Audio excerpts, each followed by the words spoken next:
माणगाव तालुक्यामध्ये मे महिन्यापासून मुसळधार व अवकाळी पाऊस पडत आहे।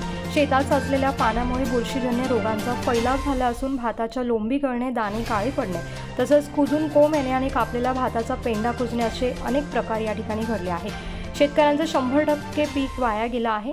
आमदार, खासदार, राज्यकर्ते फक्त घोषणा करत असून प्रत्यक्षात मात्र कोणतीही मदत शेतकऱ्याला अद्याप मिळाली नाही आहे। शासनाने प्रत्यक्ष पाहणी करून ओला दुष्काळ जाहीर करावा व शेतकऱ्यांना सरसकट भरीव 50,000 रुपये आर्थिक मदत द्यावी आणि मदत न मिळाल्यास शेतकरी संघटना आक्रमक होऊन उग्र आंदोलन करेल असा इशारा यावेळेस ज्ञानदेव पवार यांनी दिला आहे।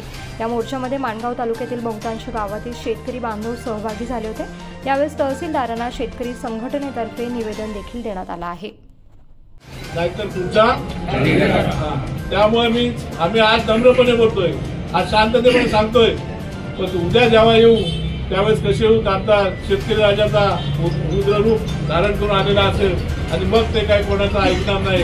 आणि म्हणून आम्ही शेवटचा इशारा देतोय, कारण की शेतकऱ्याचा अंत बघू नका।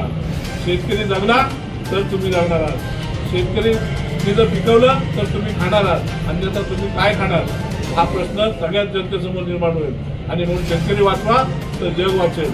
आणि मी सर्वांना विनंतीपूर्वक सांगतो आजपर्यंत, कारण त्याचं कारण असं आहे की एकदा माझ्यासारखा कार्यकर्ता पेटला की मी मग थांबत नाही, मग काय जे होईल त्याला परिणामाला आम्ही सामोरे जायला तयार असतो। मी सांगेन या अख्ख्या महाराष्ट्रामध्ये आमदार सगळे खासदार प्रत्येक बांधावरती गेलेले पाहिले, तो आमचा आमदार आमचा खासदार आम्हाला कुठल्याही बांधावर गेलेला दिसला नाही।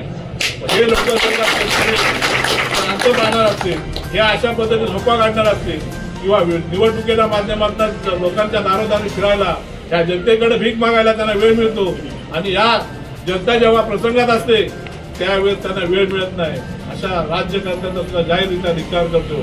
कारण की खऱ्या अर्थाने लोकप्रतिनिधींचं हे काम आहे। प्रत्येक आमदारांनी, प्रत्येक नामदारांनी, प्रत्येक खासदारांनी, तो महाराष्ट्रातला कुठलाही असो, मी कोणाचं नाव घेत नाही, आमच्या शेजारचा आमदार आमच्याकडे येऊन पंचनामा करतो बघतात, पण तो आमचा लोकप्रतिनिधी कुठे आहे हा प्रश्न आम्हाला नेहमीच पडतो। मी रस्त्याच्या उपोषणासाठी बसलो होतो त्यावेळेस हात टाळू पडत होतो की आमचे आमदार, नामदार, खासदार गेले कुठे। आजही प्रश्न तोच निर्माण झालाय की आमचा आमदार, नामदार, खासदार कुठे आहेत। आणि यांना जर का तोंड दाखवायचं नसेल तर तुम्ही तोंड टाळ्यातून तिकडेच राहा, आमच्या रानामध्ये शेतकऱ्याच्या पुन्हा तुम्ही येऊ नका, अशा पद्धतीचा आवाज करतो।